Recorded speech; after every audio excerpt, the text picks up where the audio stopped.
Mari kita sorakkan haleluya, haleluya. Sekali lagi haleluya. Puji Tuhan, Tuhan memberkati kita semua. Pada kesempatan pagi siang hari ini saya akan menyampaikan firman Tuhan. Hidup benar, siapa takut? Kita akan membaca terlebih dahulu di dalam Injil Lukas pasal 1 menjadi dasar bacaan kita.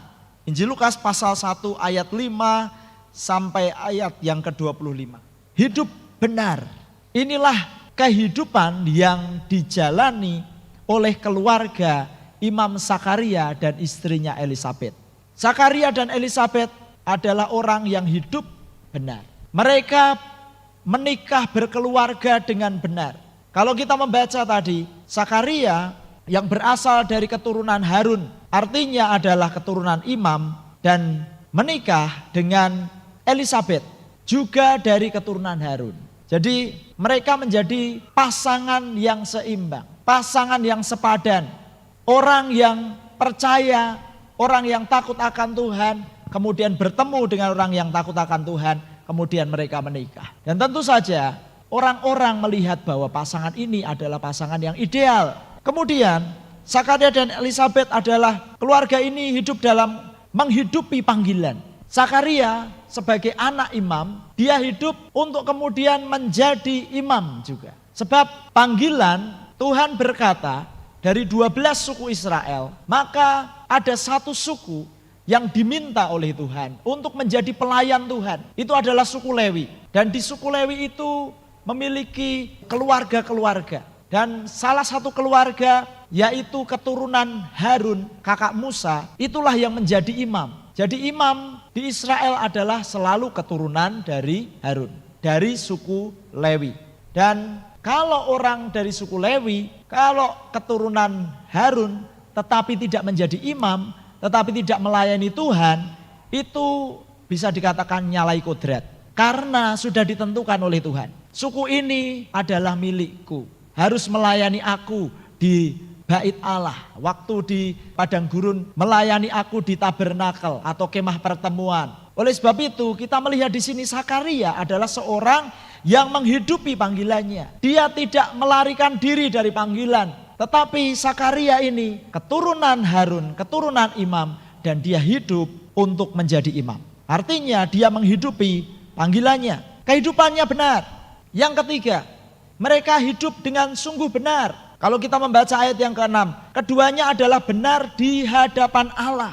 Mereka tidak hanya hidup benar sebagai suatu pencitraan, tetapi Alkitab mencatat bahwa dedikasi hidup dari Zakaria dan Elisabet ini adalah dedikasi yang utuh, punya integritas. Sebab keduanya benar di hadapan Allah. Di hadapan manusia kita bisa kadang-kadang terlihat, kadang-kadang tidak terlihat. Tetapi kalau namanya di hadapan Allah, dimanapun kita berada, Tuhan melihat kita.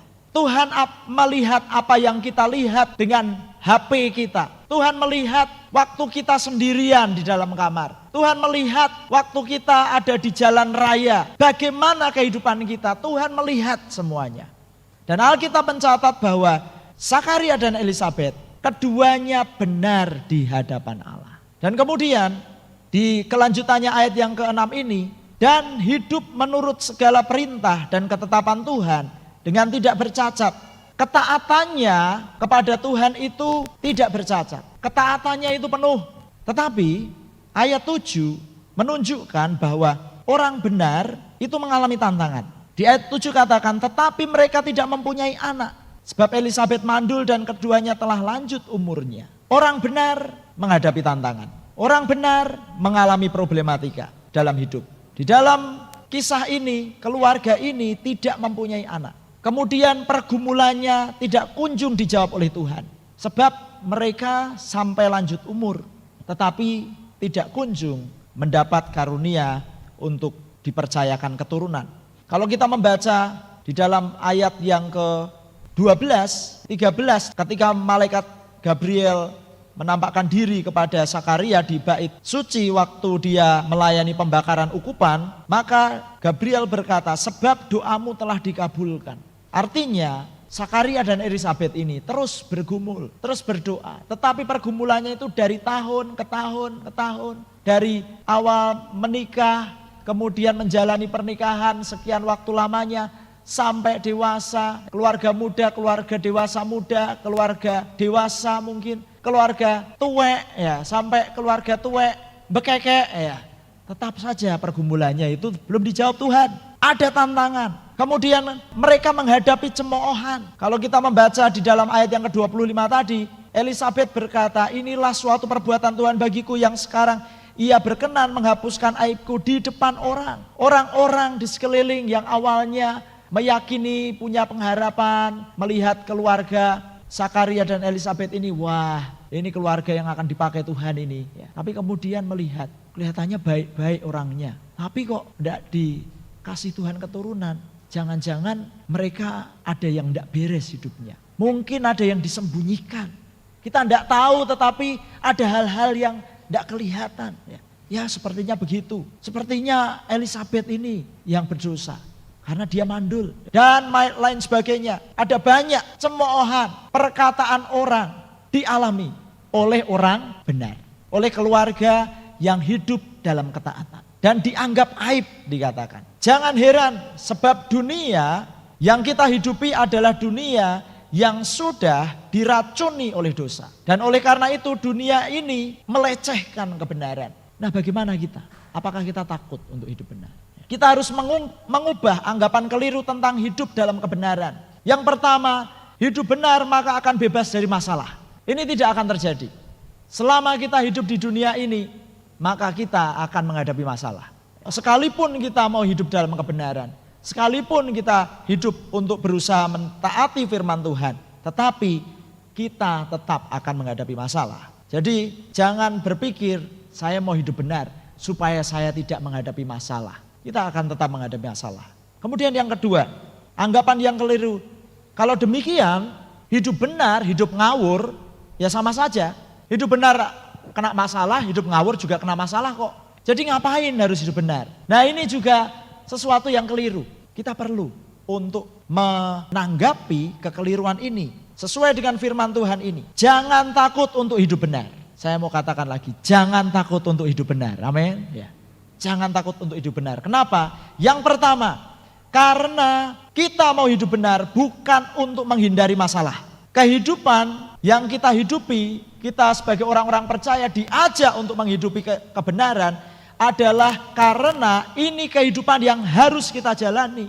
Ya memang seharusnya kita menghidupi kehidupan yang benar. Amin. Ya. Bagaimana? Ragu apa tidak? Ya. Kalau kita hidup benar, ya memang seharusnya kita hidup benar. Bukan karena saya mau hidup benar supaya diberkati, saya hidup benar supaya saya terhindar dari masalah. Ya. Bukan, karena inilah kehidupan yang seharusnya kita jalani. Yaitu kehidupan untuk memuliakan Tuhan yang kita kasihi. Katakan amin. Ya. Sebab ya, di dalam kitab Wahyu di sana dikatakan bagaimana semua yang diciptakan itu untuk kemuliaan Tuhan. Kalau kita hidup benar, kita memuliakan Tuhan. Amin. Ya. Kalau kita memuliakan Tuhan, lah itulah kehidupan yang Tuhan berikan. Kenapa kita hidup? Karena kita memuliakan Tuhan. Oleh sebab itu, jangan takut untuk hidup benar. Kemudian yang kedua, jangan takut untuk hidup benar. Sebab Tuhan memperhatikan orang benar. Katakan amin. Ya. Tuhan memperhatikan orang benar. Yakobus berkata bahwa doa orang benar bila dengan yakin didoakan, sangat besar kuasanya. Katakan amin. Ya. Doa orang benar, ya. Bukan doa orang yang ngawur. Kalau hidupnya ngawur tetapi kalau kepepet minta pertolongan Tuhan. Bisa apa enggak? Dijawab Tuhan apa enggak? Yaitu kehendak Tuhan. Tetapi itu bukan cara hidup yang berkuasa. Tetapi kalau kita hidup benar, firman Tuhan katakan doa orang benar bila dengan yakin didoakan, sangat besar kuasanya. Haleluya. Saudara, kalau kehidupan kita, kemudian kita jalani dalam kehidupan menghidupi kebenaran, ada kuasa di dalam doa kita. Ada kuasa dalam permintaan kita kepada Tuhan. Sebab Tuhan memperhatikan, Tuhan melihat kehidupan orang yang benar.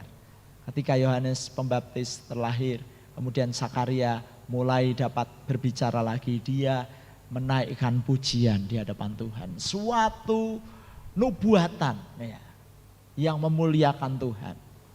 Luar biasa ya. Orang benar tidak akan dibiarkan Tuhan. Katakan amin ya. Orang benar tidak akan terus menerus di dalam cemoohan. Orang benar tidak akan terus menerus dicap memiliki aib. Karena Tuhan tidak akan membiarkan orang yang benar. Haleluya. Dan saudara-saudara yang dikasihi oleh Tuhan, karena itu mari hiduplah sesuai dengan panggilan kita. Sebagai orang yang telah diselamatkan dan dibenarkan oleh Tuhan. Amin. Ya. Hiduplah sesuai dengan panggilan kita. Siapakah kita? Kita adalah orang-orang yang sudah ditebus oleh darah Kristus. Sudah dibenarkan oleh karena Dia berkorban bagi kita. Sehingga segala dosa kita ditutup oleh pengorbanannya. Sehingga Bapa melihat tidak lagi dosa kita, pelanggaran kita, tetapi Yesus yang sudah mati bagi kita. Oleh sebab itu, mari kita hidup sesuai dengan panggilan kita. Hidup dalam kebenaran. Hadapilah segala tantangan dengan terus berharap kepada Tuhan. Dalam kehidupan kita untuk menghidupi kebenaran, kita juga menghadapi tantangan. Kita menghadapi problematika. Kita juga menghadapi masalah. Kita tidak steril dari problem karena kita hidup benar. Tetapi justru dengan hidup dalam kebenaran, kita dapat berharap kepada Tuhan. Ya. Kita dapat berharap akan kuasa Tuhan. Kita dapat berharap akan keajaiban Tuhan. Kalau kita tetap tekun hidup dalam kebenaran, janji Tuhan, pembelaan Tuhan itu ajaib bagi kita. Ya. Pertolongan Tuhan itu ajaib bagi kita. Ya. Kita tidak akan terus menerus dipermalukan. Tetapi Tuhan ketika memulihkan, itu dahsyat dan ajaib bagi kita. Haleluya. Tuhan Yesus memberkati kita. Mari kita bersyukur kepada Tuhan yang sudah menyelamatkan kita. Oleh sebab itu kita memilih untuk hidup dalam kebenaran.